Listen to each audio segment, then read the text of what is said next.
Первый диалог культур завершился в Алекминском районе. Кто принял участие и каковы итоги форума, узнала Елена Фаст. Те, кто в минувшие выходные побывал в Центре культуры и досуга «Гармония», не пожалел о проведенном времени. Час пролетел как минута.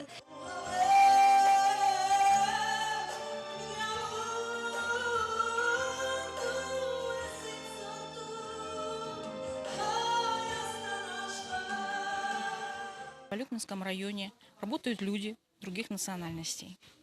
И вот пришла идея создать такой интернациональный проект «Диалог культур».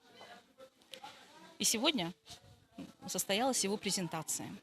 Первые, кто открывал этот проект, это были люди, которые представляют армянскую культуру.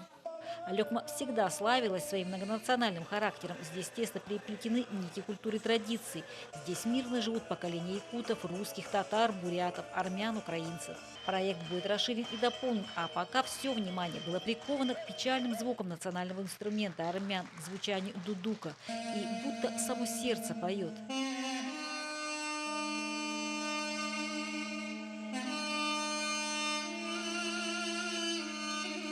Артаваст Киракосян живет в Алекминске более 10 лет. За это время привык и полюбил суровые края, но часть сердца осталась в далеком крае. А чтобы и здесь передавать детям свое наследие, решил организовать общину. Мы это давно хотели сделать.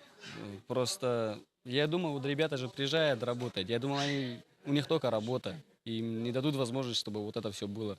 Потом я поговорил с ними, вроде согласились они. И вот раз, два, и вот получился у нас концерт такой. Идею поддержали. Более того, общаясь после концерта, решили, что первый диалог состоялся, а значит, надо работать над следующим. Елена Фаст, Максим Копылов, УНК Саха, Алекминск.